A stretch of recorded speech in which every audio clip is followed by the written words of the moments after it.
I was cooking dinner at home when my husband, Mike, came home earlier than usual. I hadn't gone out to greet him, but I noticed the sound of 2 sets of footsteps coming from the hallway and stopped my cooking. How unusual. Was he bringing someone home?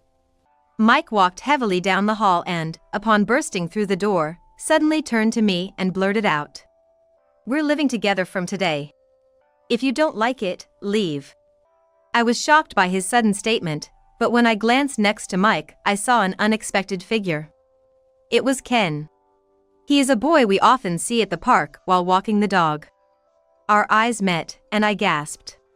Meanwhile, Mike kept insisting on living together without explaining the situation. Repeating himself over and over, not letting me get a word in. I couldn't believe Mike would bring Ken home. After letting Mike finish his spiel, I replied, "All right." He must have thought my intimidation meant I agreed to the cohabitation. Mike had a smug look on his face as if to say, "Of course." However, his expression changed completely with one sentence from Ken. "Finally." With a bright smile on his face, Ken made me smile too. Mike was the only one looking perplexed, wondering what was happening. "Really? What you said has come true?" It was unbelievable.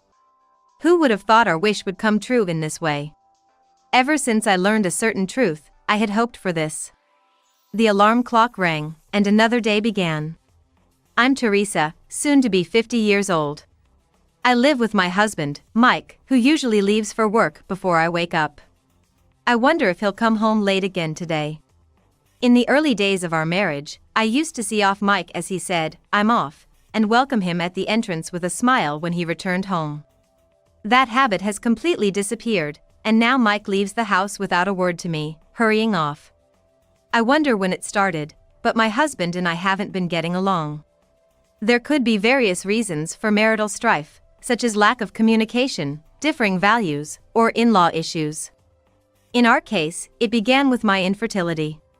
We both wanted children from the start of our marriage and sought treatment at a gynecologist's office. There can be many causes for infertility, like ovulation disorders or immunological issues, but I never knew the exact reason for mine. Despite continued treatment, we were unable to conceive, and before I knew it, I had reached this age. Initially, I thought my husband, Mike, was quite supportive.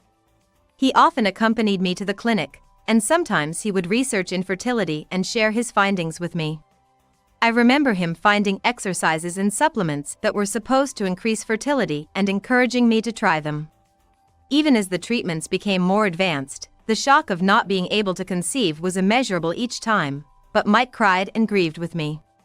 However, he gradually started to show irritation and would snap hurtful words at me. "It's your fault we can't have kids. What are you going to do about it? Don't say that." The cruel words from Mike, whom I wished to be understanding, gradually wore me down. Now, whenever we see each other, we either argue or don't talk at all, leading a cold and distant marital life. In recent years, Mike has been coming home late from work, and we spend even less time together. Even though I spend every day at home feeling gloomy, there's something I look forward to. "Come on, Max. Let's go out." Max is my beloved dog, whom I started keeping about 5 years ago. From feeding to walking and buying dog supplies, I take care of everything. I wanted to have a dog to fill the void in my lonely married life, so I asked Mike. And he said, "Do whatever you want." So, I went to the pet shop alone and welcomed Max. Max is a Shih Tzu. His friendly nature and fluffy fur are very endearing. When his fur is cut, he takes on a rounded silhouette. Then, he was named Max. I was captivated by him at first sight when he looked at me from inside the showcase. Max, who was a very small puppy back then, has now grown up. I hear that 5 years old in dog years is about 36 in human years. Even though he's such a cutie, it feels strange to think of him as an adult. I've made it a habit to walk our usual route with Max in the mornings and evenings. Getting out and walking helps alleviate the gloominess stemming from the negative atmosphere at home. Max, who doesn't know the meaning of being shy, actively approaches anyone. Thanks to my walks, I've become well acquainted with people who often talk to me and others who walk their dogs. Talking through our pets makes the conversation feel more approachable than a one-on-one talk. Chatting with people I meet during walks has become one of my pleasures. Hi there, Auntie and Max. Hello, Ken. Good morning. Ken is a 6-year-old boy from the neighborhood, always full of smiles and charm. Since he always greets us during our walks, Max has grown very fond of him. What have you been up to today? I always ask Ken this question. Hearing it, Ken's face turned a bit sad. As I got to know Ken, I gradually understood his situation. Not only in the morning but also in the evening, he often wanders outside alone. His parents seem indifferent towards him. I've noticed that his clothes don't quite fit him and are a bit dirty, which bothers me. Could this be neglect? It doesn't seem like he's experiencing any direct violence. But, since I've never heard any happy stories about his parents, it's apparent they don't show him much affection, hinting at a sort of neglect. I've thought about reporting this to child services, but that could lead to the family being separated, which is concerning. Wondering if it's right for me to make a decision that could tear Ken's family apart, I've hesitated to make the call. If I sense any major issue, I'm prepared to intervene immediately, so I listen to Ken's stories and watch over him daily. What are you going to teach me today, Auntie? Let's see. How about we learn some spelling today? Lately, that's what we've been doing, teaching him various subjects each time we meet. The park bench has become our regular spot for these little learning sessions. Ken is a bright and quick learner, making teaching him quite rewarding. Having longed for a child and never having that wish fulfilled, Ken, who looks up to me, has become a dear presence in my life. I hope that having a trustworthy adult by his side makes his days a bit brighter. With this wish, I go about my day. The situation changed about a year after I first met Ken, on a rainy day. The autumn leaves that decorated the cityscape began to fall, bringing a slightly chilly season, but rain or shine, walking Max is a must. Some dogs might prefer to stay indoors on rainy days, but not Max. If he spends the day inside when it's raining, he ends up barking needlessly due to a lack of exercise. For me, it's also a nice change of scenery, so going out isn't a bother. I dress Max in his raincoat and head outside as usual. The fallen autumn leaves soaked by the rain cover the ground, creating a carpet of red. The scene is so beautiful that I stroll around, utterly enchanted. While walking our usual route with an umbrella, Max suddenly starts running. I almost fall over from the suddenness and call out to him. Hey, Max, what's the matter? Was there something he found intriguing? I really don't want to run in the rain, but once he starts, Max won't stop even if I call out to him. Giving up on stopping him, I decide to follow Max. Struggling to keep up with Max, who is pulling the leash strongly, we end up at the park we often visit. So, you wanted to play in the park, huh? I'm thinking about how much Max loves playing in the park when I notice a child in a familiar jacket sitting on a bench. It's Ken. For the first time, I realize Max started running because he caught Ken's scent, even on a rainy day. It's impressive, considering we meet him almost daily. I'm about to greet him as usual, but then I notice something's off and I'm taken aback. Ken is sitting by the bench, motionless. Without his usual cheerful smile, looking pale and clearly unwell. Ken! Are you okay? Why are you out here in the rain without an umbrella? Mom said she has a guest, so I had to leave. Ken speaks in a thin voice, close to tears. His clothes are drenched, and water drips from his hair. What kind of parent would kick out such a small child without an umbrella? What kind of nerve do they have? I'm utterly disgusted and feel tears welling up. Wondering what to do, I place my hand on Ken's forehead and immediately realize he has a fever, even without a thermometer. Seeing Ken unable to even stand, I feared he was in a critical condition. This situation was beyond what I could handle alone. Without hesitation, I called 911 and summoned an ambulance. At the same time, since I found his address and personal information among his belongings, I informed Ken's mother that he was being taken to the hospital by ambulance.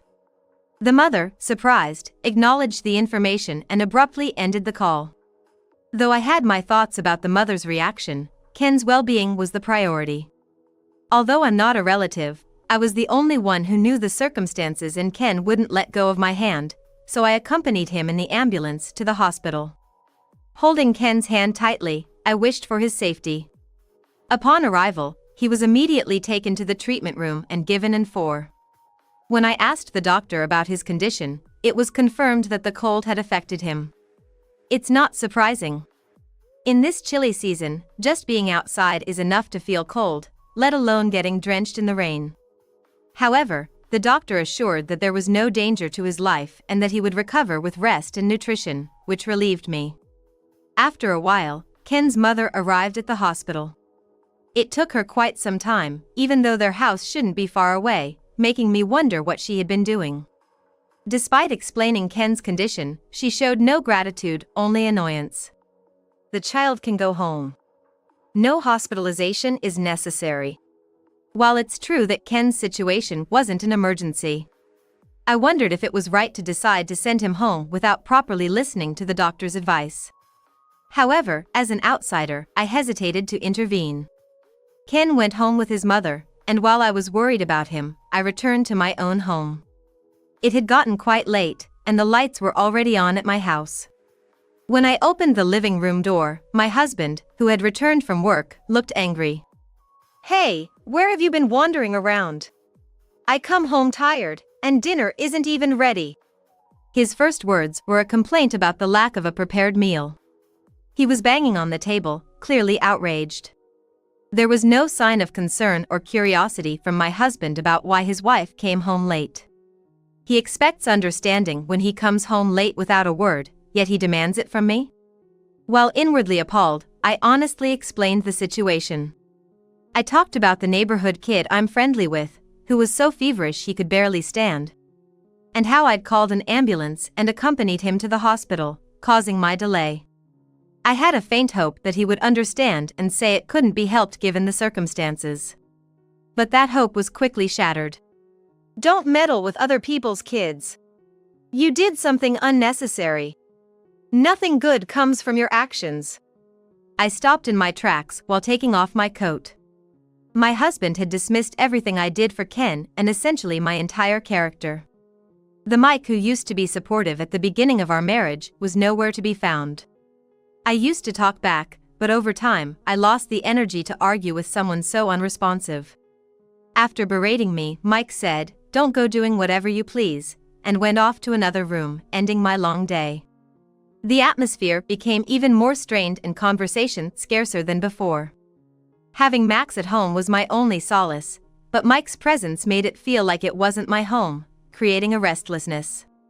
Perhaps feeling the awkwardness too, Mike started coming home later and later. About a month after the argument about Ken, I was cooking dinner when Mike returned earlier than usual. I didn't go out to greet him, but I noticed the sound of 2 sets of footsteps from the hallway and stopped cooking. It was unusual. Had he brought someone home? Mike walked heavily down the hall, burst through the door, and suddenly demanded, "We're living together from today. If you don't like it, leave." I was startled by his abrupt statement, but then I noticed an unexpected figure next to Mike. It was Ken. Our eyes met, and we both gasped. Throughout, Mike had been insisting on cohabitation without explaining anything, not letting me get a word in. I couldn't believe Mike would bring Ken home. After listening to Mike's explanation, I replied, "Okay." He probably thought my intimidation meant I agreed to the cohabitation. Mike had a smug look on his face, as if it were the most natural outcome. However, his expression changed completely with just one sentence from Ken. "Finally." Smiling back at Ken, I returned his cheerful grin. Only Mike looked puzzled, wondering what was being said. "Really, huh? What you said came true?" It's unbelievable. Who could have imagined our wish would come true in such a way? I had hoped for this ever since I learned a certain truth. The situation traces back to that rainy day when I helped Ken. Since then, my marital life with Mike had worsened, prompting me to hire a private investigator to look into Mike's suspected affair. I had long suspected Mike of infidelity. His return home was increasingly late, sometimes not until the next day. When questioned, he claimed that socializing was part of being an employee, looking down on me as if it were obvious. But at his age, was it common to drink all night? I doubted it. The last straw was his smartphone. Taking me for technologically clueless, he carelessly messaged a woman without erasing the history. Though our relationship was already cold, this incident pushed me over the edge, and I had the detective agency investigate. I also took photos of his text messages as evidence. Days later, the detective agency informed me they had news. Upon visiting, they reported that Mike was cheating with a junior colleague, Julie. And they were frequently seen together in public, making gathering evidence of the affair straightforward. While I was prepared for some findings, the next revelation left me speechless. Mike had a secret child with Julie. And that child was Ken, whom I had grown close to. The world felt incredibly small. To my dismay, Mike, along with Julie, had been the ones carelessly leaving Ken outside because he was a nuisance at home. If it had been a mere fling, perhaps I could have forgiven him. But creating a secret family was unforgivable. Especially with Ken, who had just turned 7. I had recently celebrated in the park. Considering the long years since the baby's birth to his age now, Mike had been betraying me long before they started their affair. It was unexpected when Mike brought Ken home and demanded we live together. However, I have gathered enough evidence to divorce him and claim alimony at any time. I was planning to confront Mike with a divorce this week and report him to child services, but him bringing it up was conveniently in my favor. Given Mike's past actions, he probably thought he could flatter me into raising Ken, pushing this unreasonable task onto me. Then, he could smoothly kick us out, divorce me, and remarry Julie. I utterly despised Mike for being so shallow and self-centered. I'm sorry, but I'm not naive enough to fall for Mike's schemes. He's gravely mistaken if he thinks things will go as he planned. Mike seemed surprised to see Ken and me getting along well in our shared living arrangement. I wish you were my mom. I bet every day would be fun. Ken had once lamented. I'm just an aunt, not your mom. I had replied somewhat shyly at the time. Despite saying that, Ken is an honest child, and Max is very attached to him. I've always thought I wanted to be a family with him. Now that I know everything, I've made up my mind. I care about Ken far more than Mike or Julie. I will protect Ken. And I will reclaim my dignity. You might not have noticed, but I know everything. I know about your affair, the secret child with your partner, and that the child is Ken. An affair? That's impossible. Right, this kid is a relative. His parents are going abroad for a job transfer and can't take him, so they're in trouble. Isn't it normal to help a relative in need? Mike was shocked that I knew all about their deeds. Yet, he still thinks he can outsmart me. Continuing to lie without remorse. What is he trying to accomplish at this point?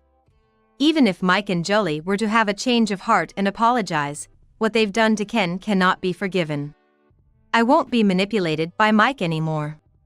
Since we're not getting anywhere, I have no choice but to call the police. Ignoring Mike's attempts to stop me, I called the police and explained everything to them upon their arrival. From Ken being left outside to the day I called the ambulance to help him, I told them everything. Watching me calmly speak to the police, Mike realized he couldn't control the situation and continued to hurl insults. The police took Mike away after his outburst. I learned from the officer who interviewed me that the police went directly to Julie's place for questioning without delay. During the police interrogation, a slew of issues and suspicions about their treatment of Ken came to light. It was revealed that when Mike and Julie spent time together, they often left Ken outside without pocket money or food. Ken was only allowed to bathe every 2 or 3 days. And wore the same unwashed clothes repeatedly. The details were heartbreaking to hear. Although I thought Ken hadn't suffered physical abuse, it became clear that they had been hitting and kicking him in places covered by his clothes, so it wouldn't be noticed by friends or teachers at school. I regret not realizing the severity of his situation sooner. To think my own husband was involved in such cruelty deeply shamed me. Despite the abuse, Ken grew up to be a straight and honest child, and I felt a strong desire to embrace and comfort him. The case went to court, and both Mike and Jolie received prison sentences. They were convicted of child neglect and sentenced to imprisonment. It was a deserved outcome. While I hoped they would reflect on their actions, Mike and Jolie had the audacity to ask me and Ken to write a letter of leniency for them. Such a letter is meant to request a lighter sentence for the offender from judges or prosecutors. In cases like traffic accidents, depending on the aftermath and relationship between parties. But there's no way Ken or I, who suffered due to their betrayal and mistreatment, would wish for their punishment to be reduced. Are they still struggling in vain? Perhaps they will never truly regret their actions. Truly beyond redemption. Of course, we immediately rejected their request. In our town, known for its safety, incidents requiring police intervention are rare. The misdeeds of Mike and Jolie became a major topic on local news broadcasts. Child abuse has become a significant social issue, often covered nationwide, indicating strong public interest in the matter. The community's view of them turned harsh, with whispers and rumors spreading, and online discussions even pinpointed their address, causing a stir. While I pity them, there's nothing more I can do for them. It was inevitable that their company found out, and I heard they were both fired soon after. Given that their names are now known to the public, I doubt Mike and Jolie will be able to find respectable work in the future. Since they are also required to pay us alimony, their life of poverty is almost certain after their sentence is served. As for me, I recently became legally Ken's parent through a special adoption process after the legal proceedings settled down. Ken spent some time in a child welfare facility, but I immediately registered as a foster parent, and after a trial foster care period, Ken was officially recognized as my child. The process took time and effort, but it was worth it considering the time I get to spend with Ken. Ken, I'm looking forward to our future together. Yeah. I'm happy to be with you, Auntie. Ken, though young, seems to understand the situation he's in. I heard he never cried for his mother or asked to go home. Maybe we should celebrate with a cake for now. I'd like to enroll him in some classes, but I wonder what he's interested in. Or perhaps, just spending time together is what Ken needs the most right now. First, let's talk a lot about the past and our future. I'll pour all my love into Ken. With these thoughts, I return home with Ken. Surrounded by adults and adjusting to a new environment, Ken seemed a bit exhausted at first but regained his brightness as our life settled down. Not just me, but Max, who's very fond of Ken, is also at home. Look, Max! Go that way! Ken and Max are as close as ever, playing chase and tossing toys together. Laughing like siblings. Watching their interaction is my blissful moment. Recently, taking walks with Max and Ken in the mornings and evenings has become our daily routine. No matter how bravely he behaves, Ken can't forget what his biological parents did. Being a child known for abuse in the news, he might be viewed differently by others. Thinking about Mike's betrayal still brings me down. But we must look forward and live for tomorrow. Together, we hold hands, healing our wounds slowly, living peacefully.